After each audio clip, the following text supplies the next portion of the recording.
Not hillbillies, if you want to be friends, mountain people. And getting to know them isn't easy, especially now when things are stirring in the mountains of Tennessee. I found them enormously generous and hospitable, but very suspicious at first. Very suspicious indeed of strangers and cameras and things they weren't used to. And in fact, a Canadian filmmaker was shot around here a couple of years ago. So Mike Clark acted as our guide, a man deeply stirred by the poverty and isolation of his friends. I once asked him why he'd come back to help the mountain people when he could obviously have got himself a good job in town, and he replied, anger.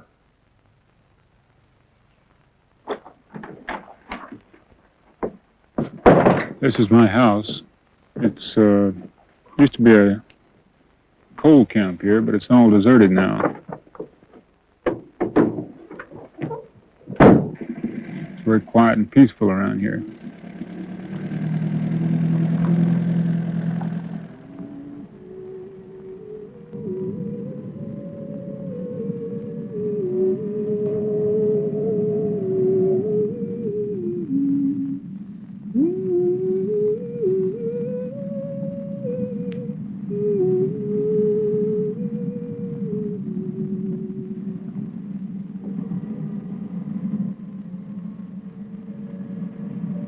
I was raised east of here in the high mountains. I went away to college for a few years. People came into these mountains 200 years ago, and they were Scotch and Irish and English. They were looking for freedom and independence. And in many ways they found it. It was a good life, a hard life, but a good one.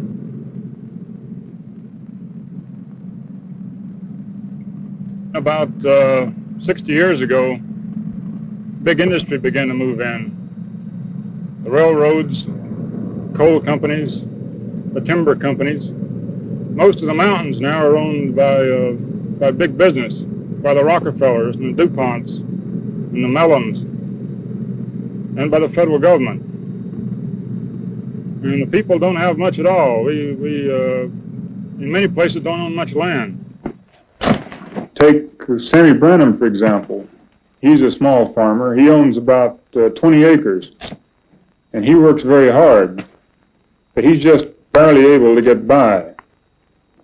There are 10 million people scattered through the hills and the valleys of Appalachia, an area roughly the size of Britain. And these mountains contain the largest concentration of poor whites in this country. Delmer Branham is another one. He's a sharecropper. He doesn't own any land at all. He raises corn and tobacco. Well, I wouldn't say it would get any better, but I don't see how it could get any worse. Low income is not what we are. We're poor people. I think low income is people that maybe has a way of just getting by, but poor people is the ones that don't know where the next dollar's coming from. I feel like that I'm just about as low as anybody in this county or any other county. I don't have a home, and also I've got a large-sized family, and I don't have no job, and I don't have no income other than maybe a little tobacco crop or something. I'd say approximately,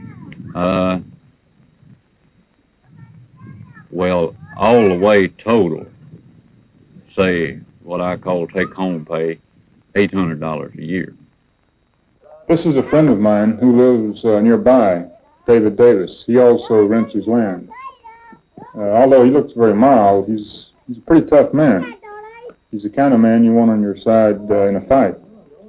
That I were talking to a man that would be called a middle-income man. He had a farm. He had his own house. He had a school bus that he was driving for the county. And I was working trying to help some poor people. And he told me that He said, you can't help them people. And I said, why can't you help them? He said, they won't help themselves. He said, they won't work. I said, how do you know that these people won't work? He said, because I can't get them to work for me. And I said, how much are you offering to pay these poor people? He said, $4 a day. And I said, $4 a day from sunup till sundown on the farm? He said, yes, that's right. I said, hell, that's slave labor. No wonder nobody won't work for you.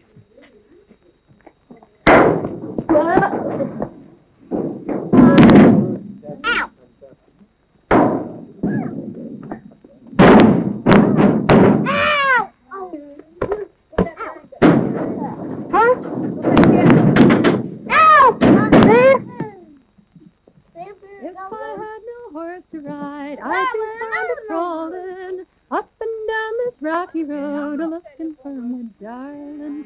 Swing and turn, Jubilee, live and learn, Jubilee. If I had a needle and thread, fine as I could sew, my true love to my side, and down this road I'd go. Swing and turn, Jubilee, live and learn, Jubilee. The higher up I've the got cherry some bad tree, clothesline right that I fixed them cherries, myself. more you'll Hung their have clothes to in. tell, the quicker she will marry. That's Gladys, Delmer's wife. Jubilee, live and She's learn, got 12 kids to Jubilee. feed on $2 or $3 a day. Some folks come on a Saturday night, some folks come on Sunday. If you give 'em half a chance, they'll be back on Monday. Swing and What about your family, Gladys? Jubilee, What are their live names? and learn, Jubilee. You really want to know? Yeah, come on now. Yeah, tell me. Isabel, Phyllis, Malcolm, Bobby, Sharon, David, Cynthia, Darlene, Laura, Georgia, and Jimmy, and Donald. Swing and turn, Jubilee, live and learn, Jubilee. You have to teach him how to wash when you get hooked up with him. I'm not hooking up with him. That's why John took her thing. Oh, John, please. I got her up this morning, kind of early, though. I called her 2 times, and the second time I called her, here she went back with the covers, pretending she was just out of the bed, and I go back to the kitchen and finish breakfast. How many hours a week do you think you put in on that, over that machine? Well, let me figure just a little. Unbelievable. I'd say 28 to 30 hours a week.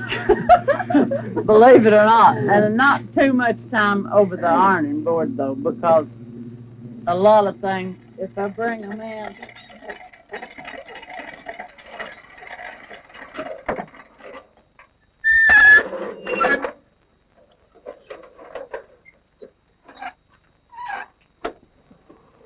Were your kids born in a hospital or were they born at home?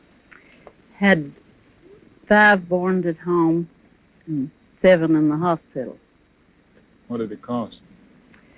$35 each for the ones in the home, except one. And it was one evening, just about supper time, I told Delmer he better go get the doctor. So he goes into town after the doctor, and the doctor hadn't eaten supper, and he said, will I have time to eat supper? And Delmer said, oh, yes, go ahead. You got plenty of time. And while he's waiting for him, then Malcolm was born, and here he come in 30 minutes later and got everything fixed up, and he only charged $25 that time. He knocked off 10.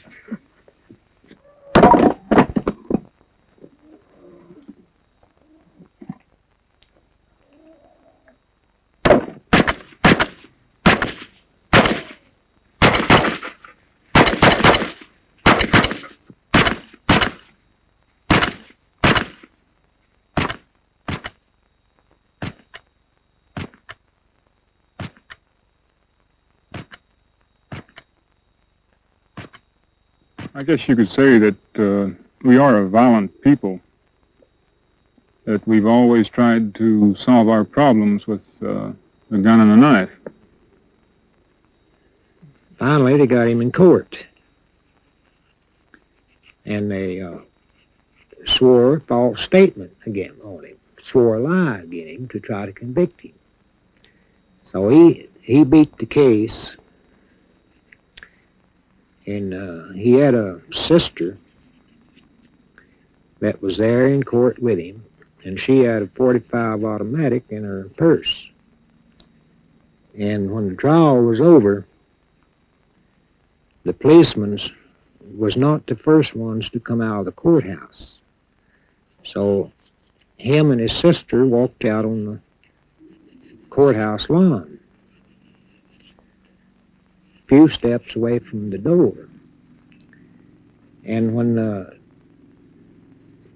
he taken his sister's purse, and when the two policemen walked out of the door onto the steps, he shot down both of them right on the steps. You remember we passed through a little community several days ago called Davidson. Well, that, in 1932, was the scene of a very vicious coal strike. And my neighbors who were involved in the strike tell about a man named Barney Graham. The strike was on, and Barney was one of the leaders. And the company brought in 2 gun thugs to kill Barney, and everyone knew it. One Sunday morning, Barney was on the way to get a doctor. His wife was sick. And they caught him in Main Street and shot him down. He always carried a pistol, and he tried to use the pistol, but one of the bullets had hit him in his arm, and he couldn't use the pistol. So he told them, I guess you've got me, boys. And they pistol whipped him and killed him on the main street.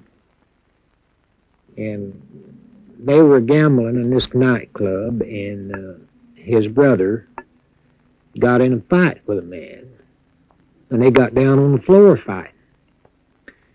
And Roscoe thought this guy was going to kill his brother. I think maybe the guy had got a knife out of his pocket. And he shot this man on top of his brother with a .45 automatic, and it went through the guy and hit his brother and killed him, killed both of them.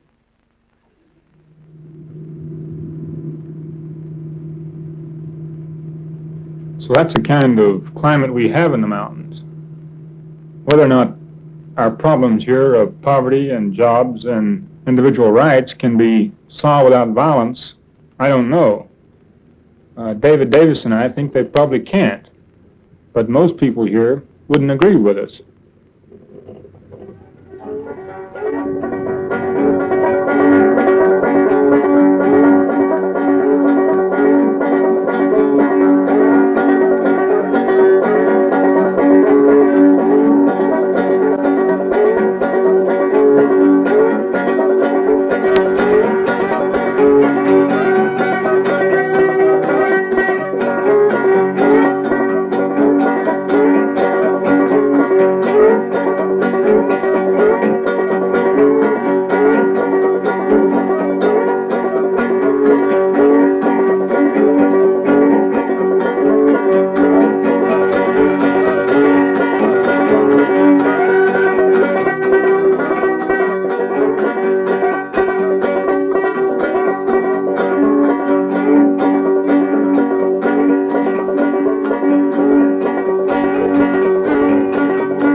That we felt like if we all got together and stayed together, we could accomplish these things, that the poor people could, make a way for themselves and not have to look to the higher income for a way of living.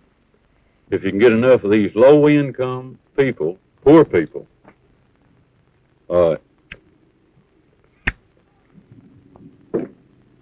together, you can get just about anything you want now. People's going to have to wake up. When a group of people, a number of people, sticks together, you can't do nothing with them. There are all kinds of schemes in this country for eliminating poverty, and the federal government spends billions of dollars every year. But most of it goes into the pockets of the bureaucrats and the local politicians. Very little of that money ever gets down here to the poor people. No, just once a year they come around and promise, or 2 years when they're elected, they come around and promise these things, but when they get in office, they never do anything about it. Same thing over again. How about these government programs? Well, they never do get to the poor man.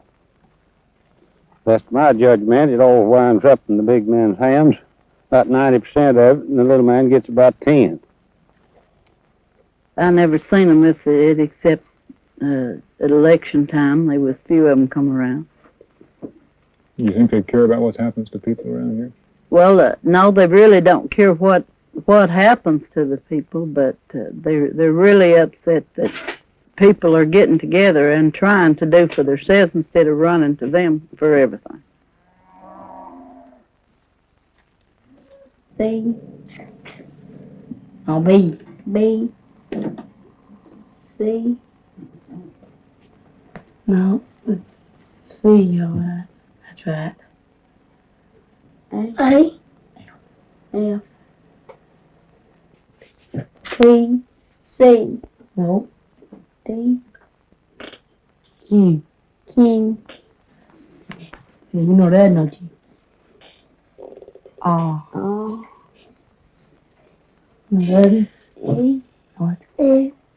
Oh. It's S. S. Y. That's your last name. Y. Came to it. What is that now?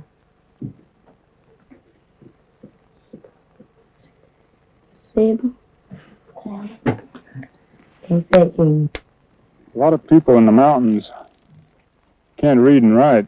The teachers won't work with them. The teachers are willing to work with the rich kids, or the kids they think have got potential, or the ones they think that's going to college. But not the poor kids, not the kids that don't have anyone to push them along or to help them. You slipped up on it that time.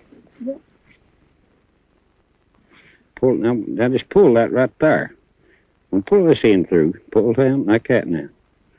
Now you need to pull it just a little tighter. You pull on this string and place that over there. That's the one that tightens it back in this too. That done very well. That'll stay, I guess. Sometimes it takes a little more time for some fellas than it does others to learn. While you're young, it's time to learn. Because when you get old, well, you'll get busy at something else and you won't have the time to learn. But now, when you get about 15 years old, you need to be scratching out of that lesson. Many of the mountain schools are really horrible.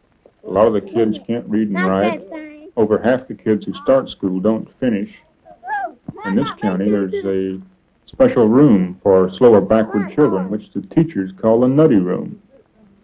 And there have been all kinds of scandals throughout the mountains where funds for children's hot lunches or for the school programs have been diverted into politicians' pockets.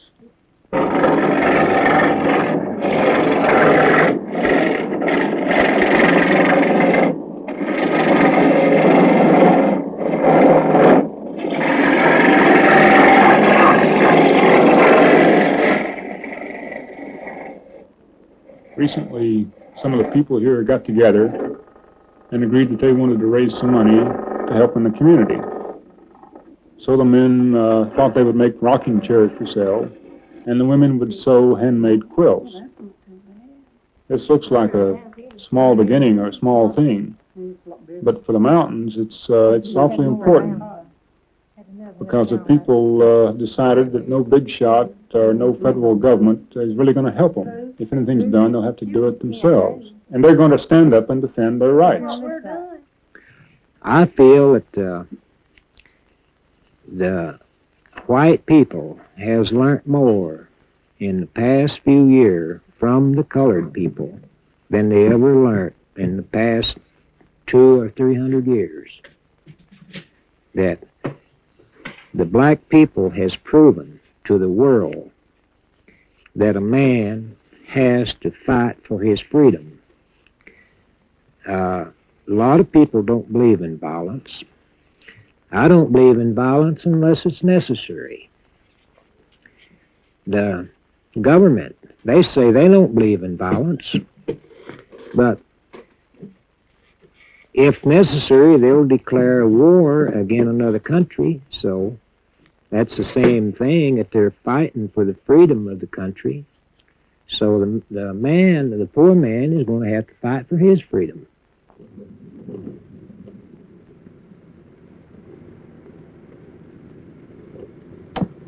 1970 model Chevrolet at J&J Chevrolet Company in Gainsborough now. I want to say to you people everywhere, you ought to see that crowd when we say we believe in cleanliness and decency and law and order, and we support the police. And folks, we support the Pentagon, you know. It's a strange thing when you say you're in favor of a strong military stance. I want it on the record, and I want everybody to know that this fundamental preacher, understanding what the Bible says about evil and how it moves in on aggression, I'm in favor of our having the strongest military establishment that the world knows anything about. And last night, ladies and gentlemen, out there in western Pennsylvania, Franklin, out in the cow field, the Cannon Farm, and we had a great time last night. And I think one of the most thrilling moments was while I was speaking, ladies and gentlemen, 5 deer came out of the woods and stood back there, and they wiggled their ears, and they bowed their heads. They said amen to victory, and they went back. The question I keep asking is, do we have enough time? I think people all over the country are talking about chaos and an end to the American way of life.